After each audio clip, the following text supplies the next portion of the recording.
Bom dia a todos, bom dia a todas. Sejam muito bem-vindos e bem-vindas a mais um ICL Mercado Investimentos. Hoje, quinta-feira, já tradicional, dia de entrevista, mas hoje a gente vai ter uma entrevista bem diferente por aqui, porque a gente chamou uma professora de História da Unifesp para a gente falar sobre memória. A gente vai, claro, permear alguns assuntos de economia, mas a gente vai fazer um programa diferente hoje aqui com vocês.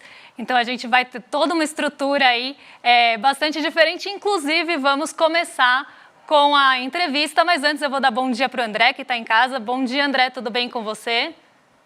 Bom dia, Débora. Bom dia a todos os nossos telespectadores. Hoje um dia especial, um dia diferente, né? Até porque a gente está nessa semana aí de memória para lembrar o golpe nunca mais. Então a gente trouxe essa professora aí de história, a Cláudia Plens, lá da Unifesp, professora doutora aí. Então vai ser um prazer conversar com ela. Vamos falar de assunto econômico também, né? Que a economia lá também se segurou muito da questão da ditadura, né? E algumas fake news econômicas, inclusive, foram criadas. Mas a gente vai falar um pouco também do desemprego, da renda. Vamos permear alguns outros assuntos hoje, mas já vamos começar então, né, Débora? Vamos começar e já vamos chamar aí nossa entrevistada, professora arqueóloga, professora da Unifesp. Ela também é coordenadora do curso de especialização em antropologia forense, técnicas em arqueologia aplicadas à ação forense humanitária, responsável pelo Laboratório de Estudos Arqueológicos e pelos grupos de pesquisa do Núcleo de Pesquisa em Arqueologia e Antropologia Forense, Territórios e Direitos Humanos. Professora Cláudia Plens, seja muito bem-vinda aí ao nosso programa. Obrigada, Débora. Oi, André. É um prazer estar aqui com vocês hoje, poder conversar sobre esse tema que é tão importante nesse momento. Então, vamos começar aqui com a entrevista, né? E eu queria perguntar aí para você como você vê esse trabalho da memória ou a falta dele aqui no Brasil no período da redemocratização, né? E no nosso processo de redemocratização aqui no Brasil. Redemocratização. Eu penso que a redemocratização do Brasil, ela marca um período assim de transição bastante significativa, né? Mas que no Brasil não houve um trabalho, né, com essa questão de memória em relação à ditadura militar. Embora esse seja um ponto-chave central, né, para o restabelecimento da ordem democrática e para a construção dessa identidade nacional e para a garantia de direitos humanos e justiça. Então eu vejo que nesse trabalho de memória, ela é uma ferramenta, né, de reparação, reconhecimento daqueles que sofreram durante os anos de repressão e autoritarismo, mas sobretudo ele é um processo de resgate e preservação da verdade histórica, que é fundamental, né, para que as gerações futuras compreendam os erros do passado e a importância de se manter vigilante, né, quanto à proteção da democracia e das liberdades individuais que está sempre em jogo. Eu penso também que o trabalho da memória envolve também a educação, a conscientização da população. É através dessa inclusão do período da ditadura nos currículos escolares, da construção de memoriais e da realização de debates e exposições que se cria uma cultura de memória coletiva, né, que valoriza a democracia e rejeita formas de governo autoritários. Então, este processo educativo ele é essencial para a formação de cidadãos críticos, né, que vão participar da sociedade e que seja capaz de construir práticas democráticas. Mas o mais importante de tudo, eu acho que pensar a relação, né, da memória e a ditadura, nesse período de redemocratização do Brasil, que a gente vive até hoje, a gente enfrenta desafios, né, muito contundentes, que são tentativas de revisionismo histórico, negacionismos, como forma de resistência, né, de alguns setores da sociedade para enfrentar os horrores desse passado. Esse enfrentamento, né, ele pode desestabilizar privilégios econômicos ou valores morais vividos por alguns setores. Então, ele é um trabalho contínuo, difícil, né, que exige comprometimento e esforços conjuntos de instituições governamentais, organizações da sociedade civil e da população em geral, que é para garantir que essas atrocidades cometidas nesse período não voltem mais a acontecer. Bom dia, professora Cláudia, tudo bem com você? Tudo bem. A gente tem um período na ditadura militar, né, que foi o período do milagre econômico, e você ficou uma memória, né, aliás, uma memória falsa, inclusive, porque você teve, inclusive, uma pior na distribuição de renda, você teve aquele trabalho do Langoni, por exemplo, que tenta passar um pano aí para a cabeça dos militares da época, mas essa coisa do milagre econômico, ele permanece muito na cabeça das pessoas, principalmente das pessoas mais velhas, como forma, acreditando que aquele momento, aquela época era melhor, né? Então, o que você podia falar para a gente em relação a isso, essa memória de uma economia melhor, né? Talvez isso, inclusive, seja um ponto-chave para a gente entender, né? Esse saudosismo que você vê em relação à ditadura militar. Verdade. Eu acho que a percepção de que um período, né, esse período conhecido como milagre econômico no Brasil, ele representou uma era de prosperidade, né, que é de fato um exemplo, né, nas narrativas históricas que a gente ouve, né, que foi construída, mas também é distorcida, né, e perpetrada assim com o passar do tempo. Então é um fenômeno, né, onde alguns setores da sociedade ficam reproduzindo essa ideia, né, de tempos melhores, né, que tem vários fatores que podem explicar. Primeiro, eu acho que a gente tem que reconhecer que houve, né, durante o regime militar no Brasil, taxas de crescimento econômicas elevadas. Durante esse período, construtoras brasileiras, por exemplo, elas cresceram exponencialmente, né, realizando importantes projetos de infraestrutura pública, as quais eram muito visíveis e também simbolizavam para a sociedade hegemônica como um avanço e desenvolvimento econômico no país. Mas, no entanto, esse crescimento ele veio a um custo significativo, né, que incluía o aumento do endividamento externo, a acentuação das desigualdades sociais, além de problemas, né, como hiperinflação, fome, desemprego, e que refletem as consequências, né, devastadoras para uma grande parcela da população. Então, assim, o progresso, a modernização, eles foram marcados por uma abordagem que a gente costuma dizer bastante conservadora, na qual as elites econômicas e sociais, elas se unem para estabelecer um sistema que visa preservar os privilégios que já eram historicamente construídos, né, e consolidados. E assim, neutralizando qualquer iniciativa que pudesse ameaçar essas vantagens estabelecidas ao longo da história. Mas tem outros aspectos, né? A gente pode pensar que a reprodução dessa narrativa de que esses eram tempos melhores, eles podem ser parcialmente explicados também pela idealização de um passado glorificado, né? Alimentada por memória seletiva, que focam só nos aspectos positivos que eles perceberam, né? Na infraestrutura das cidades, de algum crescimento econômico no seu dia a dia, mas ignorando, né, as muitas adversidades e injustiças sociais que marcaram o período. E, além disso, assim, durante a transição para a democracia, não houve um processo, né, de passar a limpo abrangente, né, uma revisão de tudo isso que aconteceu. Então, a sociedade não confrontou plenamente as violações de direitos humanos e as desigualdades exacerbadas pelo regime militar. Então, a narrativa de tempos melhores não apenas simplifica indevidamente a complexidade do período, mas ela minimiza as numerosas consequências negativas, né, para o desenvolvimento social e econômico do país. Então, para contrapor essas distorções, eu acho essencial, né, que haja um trabalho de fortalecimento, de esforço de educação, memória histórica, que promova um entendimento mais preciso, né, complexo do que foi esse milagre econômico, né, e as consequências para boa parte da população. Então, a gente precisa valorizar as histórias, as experiências das comunidades e dos indivíduos que foram marginalizados e foram diretamente, né, violados durante esse período. Então, a gente tem que pensar, né, como que na atualidade esse desenvolvimento econômico eficaz, sustentável, ele pode melhorar, né? Então, para isso a gente precisa de políticas públicas direcionadas, né, para um crescimento econômico que mitigue as desigualdades decorrentes desse passado autoritário, né, por meio da criação de estratégias que visem redistribuição de renda de uma maneira mais igualitária. Então, há que fazer, né, garantir que os benefícios desse crescimento econômico na atualidade ele seja mais inclusivo e para todos. E, professora, você poderia comentar também essa postura mais recente de não continuar querendo tocar nesse assunto como se fosse um vespeiro, né, de não querer continuar trabalhando a memória e as possíveis consequências, se há ligações aí com o nosso período de história mais recente. Né, a gente teve aí recentemente, né, essa notícia de não querer trabalhar com a memória, de ter essa continuidade e como isso pode afetar não só a nossa história mais recente, mas o futuro aqui do nosso país.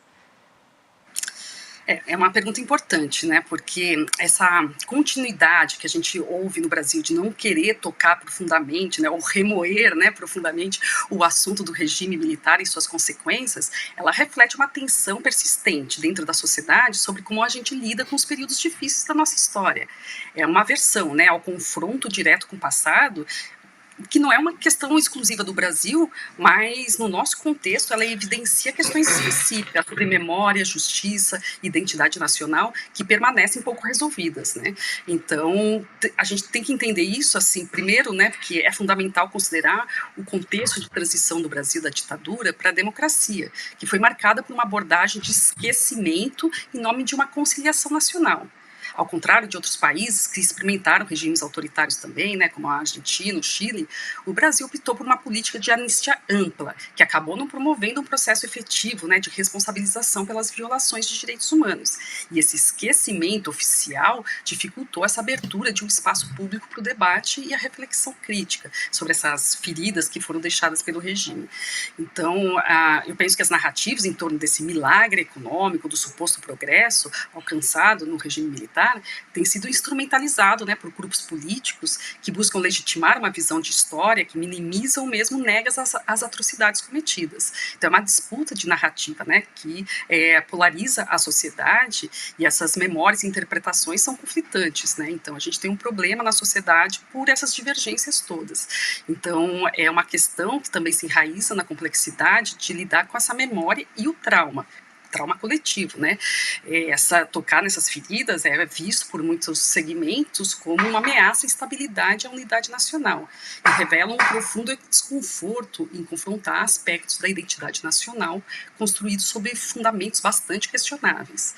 Então, eu penso também que essa situação é um indicativo da necessidade, né, que a gente tem de promover urgentemente ainda um diálogo mais abrangente, inclusivo, sobre nosso passado. Né? Então, para avançar, o Brasil precisa ainda investir em educação, políticas públicas e projetos de memória, museus, comissões da verdade mais abrangentes, como a possibilidade de termos uma Comissão Nacional Indígena da Verdade, que são passos importantes para superar essa continuidade de silêncio.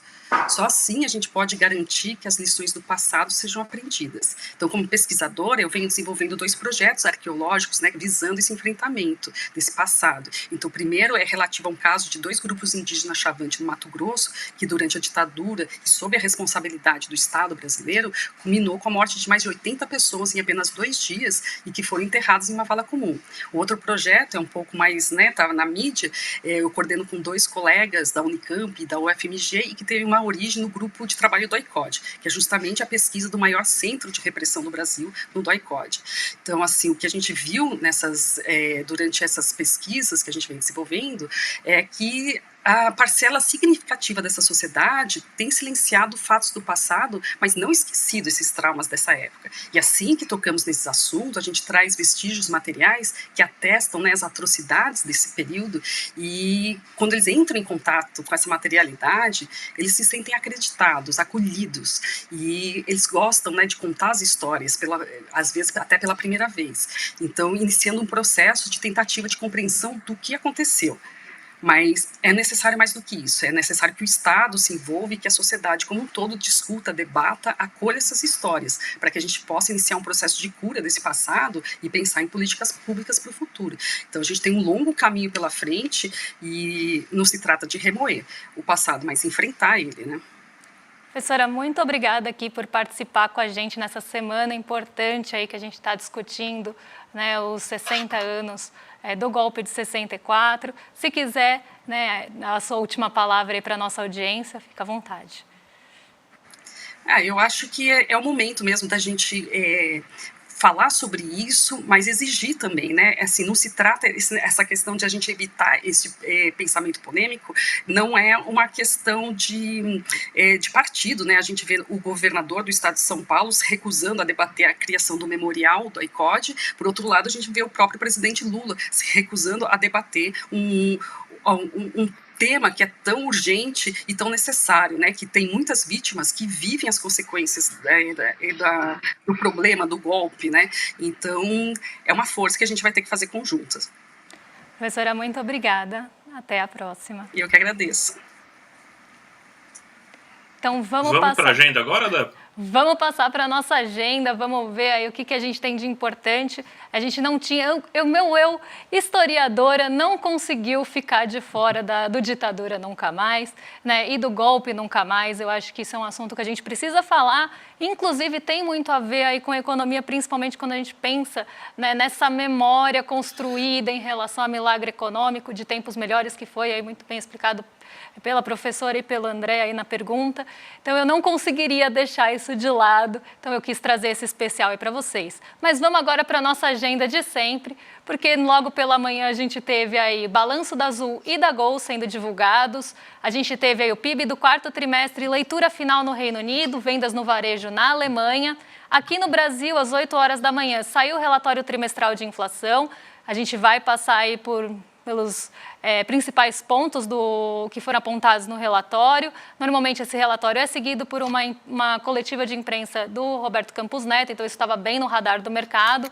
Hoje a gente teve divulgação de desemprego, então a gente teve a taxa de desemprego até fevereiro, né, trimestre encerrado em fevereiro, né, e ontem a gente falou bastante aí sobre isso no nosso momento final aqui do programa, né, inclusive como a mídia hegemônica e tradicional normalmente trata esse assunto. A gente vai também ter aí durante a manhã no Departamento de Trabalho e Comércio dos Estados Unidos, um monte de indicadores sendo divulgados hoje. E a gente tem esses indicadores sendo divulgados na véspera de um feriado aqui no Brasil. Então, a gente pode esperar, inclusive, uma oscilação um pouco mais forte do nosso mercado, porque amanhã o mercado não abre. Então, a gente vai digerir, né, e ter as consequências e posicionamentos em relação a esses indicadores hoje. Tá? Então, a gente está falando de pedidos de auxílio-desemprego, Produto Interno Bruto dos Estados Unidos no quarto trimestre, terceira estimativa, então leitura final aqui. Departamento do Comércio também divulgando o índice de preços de gastos com consumo pessoal, o PCI, né, em inglês, e o núcleo do PCI. Né, esse aqui são os dados do quarto trimestre, a gente ainda não está falando dos dados do mês de fevereiro. Então, aqui a gente está falando do trimestre, terceira também estimativa, terceira leitura do PCI.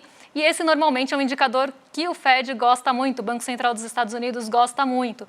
Então, a gente tem aí um olhar também voltado, porque eles usam esse dado para tentar moldar suas políticas monetárias e em relação a juros, aí, relativas a juros.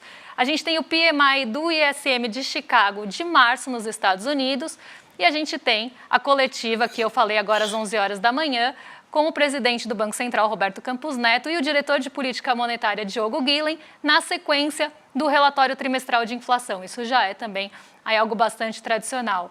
Também às 11 horas saem os índices de sentimento ao consumidor, expectativa de inflação para 1 e 5 anos da Universidade de Michigan nos Estados Unidos.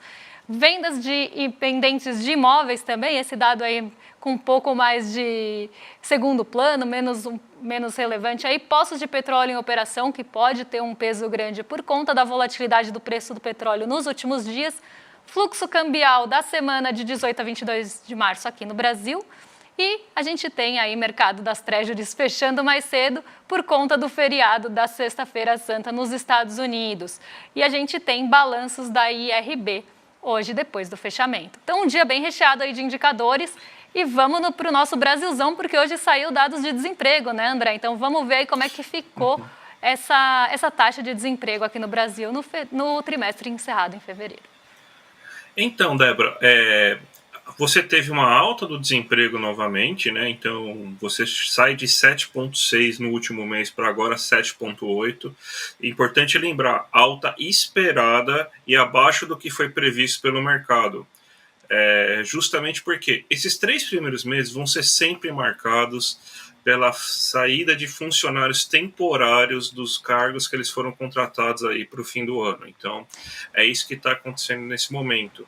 Você tem, então, pessoas que estavam em empregos temporários saindo, e a gente até vai colocar aqui para vocês aí o gráfico para vocês verem que tem uma coisa interessante, que isso você vê, ó, que as setinhas que estão em verde, que geralmente são as setinhas dos empregos com carteira assinada, elas estão em boa parte, ou com o próprio CNPJ, elas estão em boa parte delas, elas estão positivas, ou seja, você está tendo contratação de empregados formais, e até por isso que provavelmente você tem o CAGED sendo divulgado e outros dados sendo divulgados, mostrando aí essa formação de novos empregos. E as vagas que você está vendo aí que tem redução de postos de trabalho acontecendo são justamente de funcionários sem carteira assinada, ou seja, aqueles funcionários que estavam trabalhando temporariamente nessas vagas de fim de ano e que agora saíram, né? Então aí a gente tem que saber se eles vão permanecer dentro do mercado de trabalho, porque tem muitos estudantes que pegam essas vagas só para conseguir algum dinheiro nesse momento. Então, então a gente tem isso, né? Então é isso que está acontecendo aí. Geralmente são pessoas que estão saindo do mercado de trabalho. E, mas ao mesmo tempo a gente também teve, aí o próximo gráfico é para a gente falar um pouco, né? Porque a PNAD também mostra a questão da renda. A renda vem subindo. Você vê aí que você tinha, então, a renda funcionou como se fosse um U, né, durante o governo Bolsonaro, justamente quando ele teve, tentando ganhar a eleição, começou a realizar gastos, dando aumento de benefícios sociais, aí você teve esse aumento de renda que aconteceu somente nesse último ano, mas por boa parte durante o governo Bolsonaro a renda foi caindo, né?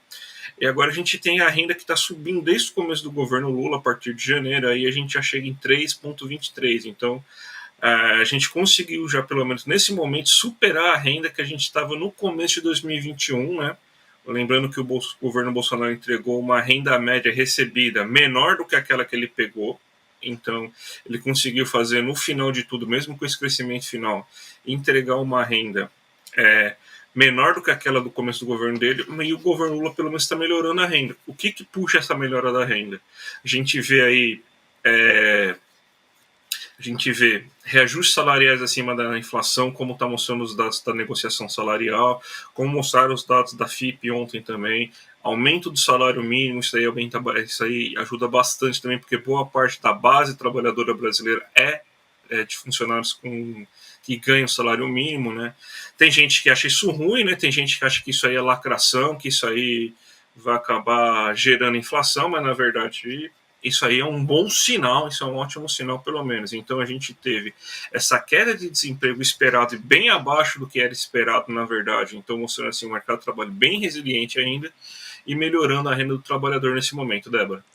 E quem não gosta realmente de renda real em alta é a concorrência, porque a gente gosta sim, e a gente fala sobre isso sem aí as críticas vazias aí que só olham um lado, porque a gente precisa lembrar, a gente foi aí chamado de lacrador, mas a gente precisa lembrar que as ciências econômicas não é uma ciência exata, tá? A gente está falando de uma ciência social, que a gente usa assim instrumentos matemáticos para tentar ali, como ferramentas, né, das ciências econômicas, mas, inclusive, com métodos matemáticos, modelos econométricos, a gente consegue ver, inclusive, e refutar aí essa falácia aí, ou essa ideia de que sempre que a gente vai ter queda no desemprego, a gente vai ter inflação. Isso não é verdade, mas tem gente que só olha só por um prisma. E aqui a gente olha por todos. Então, pode ser que em algum momento isso aconteça? Pode ser que em algum momento isso aconteça, mas não são todos, e na história recente do Brasil, a gente consegue, com vários modelos matemáticos, inclusive, que é o que esse povo gosta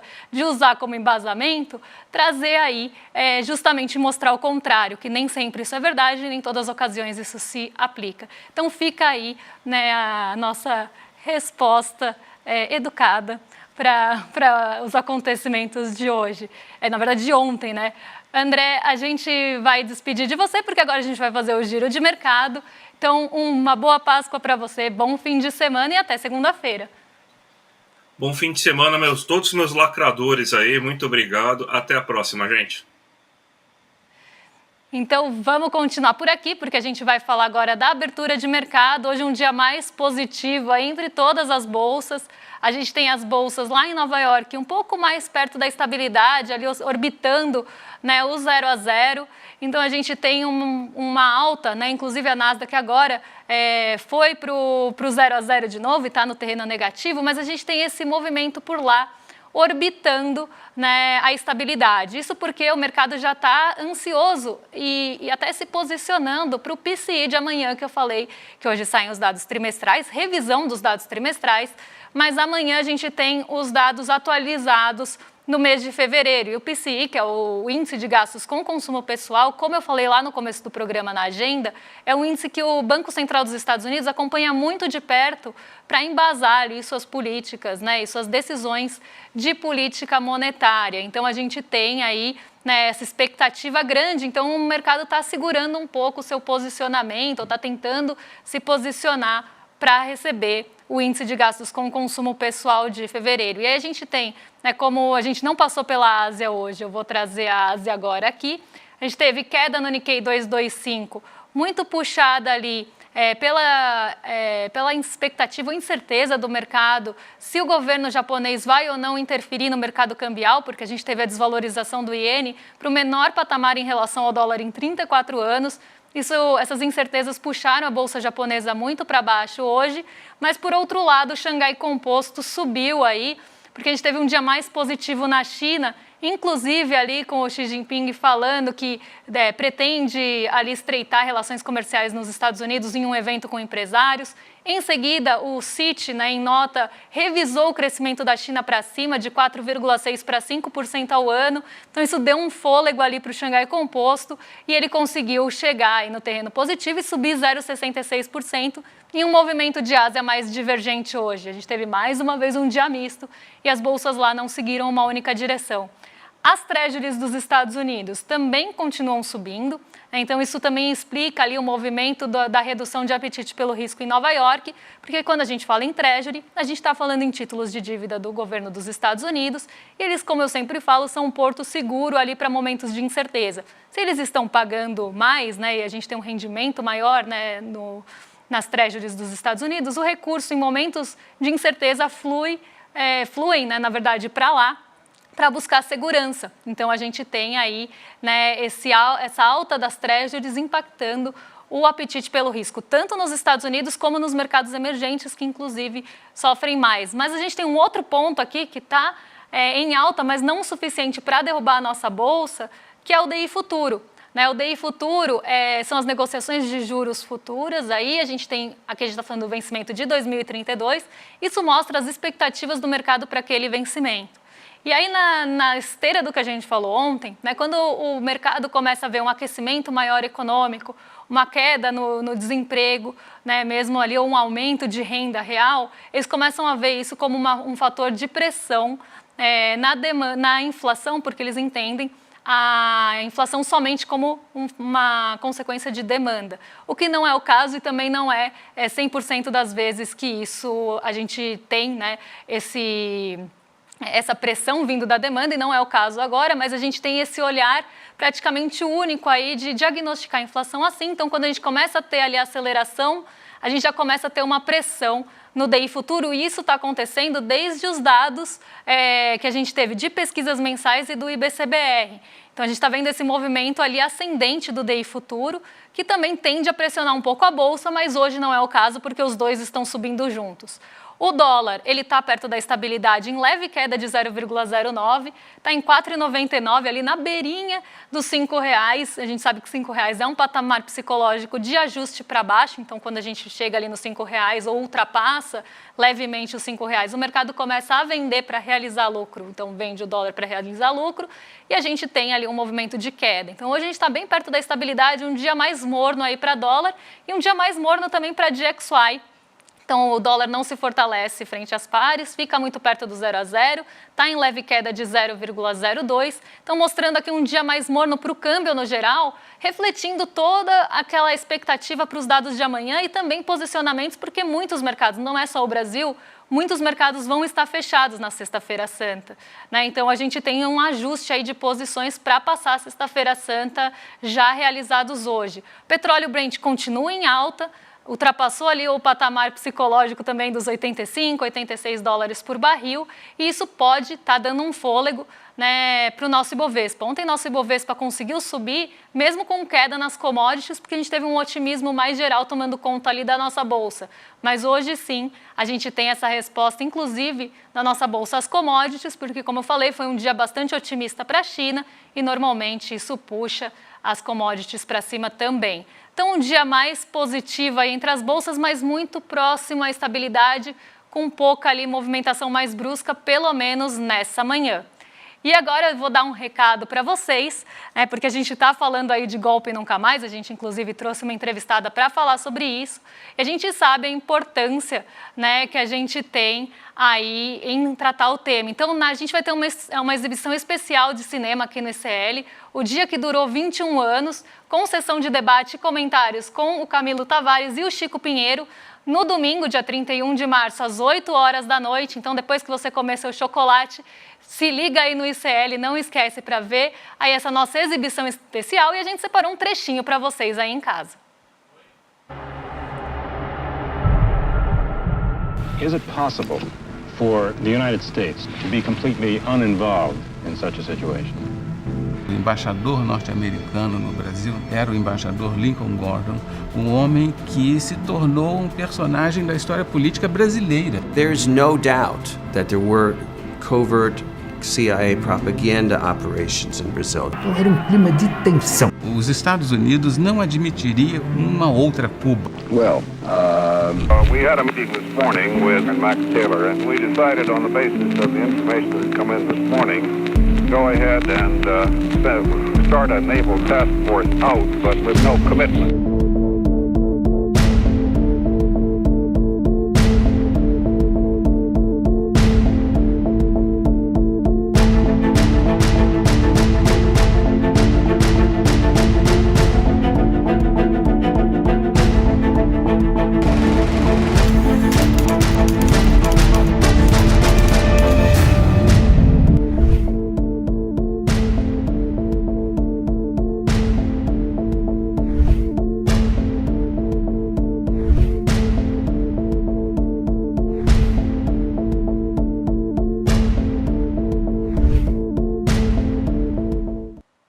Então é isso, gente, imperdível, tá? Não esqueçam ali de acompanhar nas 8 horas da noite no domingo a exibição do nosso ICL Cinema, aqui o dia que durou 21 anos. E a gente tem uma outra novidade bem especial para quem se juntar ao ICL nessa semana tão importante. A gente vai ter uma aula magna aí com a Janaína Teles, historiadora, ativista e filha da Melinha Teles. Tá? Então também não deixem de se juntar aqui a gente nessa luta. Vocês sabem a importância que vocês têm, o nosso único compromisso é com vocês e aí em trazer, né, todos esses aspectos que muitas vezes a gente deixa de lado, né, onde vocês iam ver uma historiadora falando num programa de economia, né, uma arqueóloga e professora de história. Então a gente traz sim essa visão diferente, né, então não deixem aí de apoiar, né, e conferir também essa aula magna que vai ser um sucesso. Um bom fim de semana para vocês, né, um bom aí feriado também. A gente volta na segunda-feira e rolezeiros, não fiquem ansiosos, porque eu já estou entregando para o rolê agora com o César Calejão e com o Guga Noblat. Até segunda-feira, um beijão para vocês. Acabou! Faz pouco tempo que nós vimos como é frágil a nossa democracia. Ela esteve em risco, mais uma vez, como nos dias mais sombrios da nossa história. Vivemos ameaças às nossas instituições. Você pode até não acreditar na questão das urnas eletrônicas. Eleições impressas! Ameaças concretas de golpe de Estado. Nós sabemos que se a gente reagir depois das eleições, vai ter um caos no Brasil. Vai virar uma grande guerrilha, uma fogueira no Brasil. E a gente vê grupos aqui e ali que ameaçam, que tentam destruir os valores democráticos. Não podemos tolerar o neofascismo, o autoritarismo do Brasil.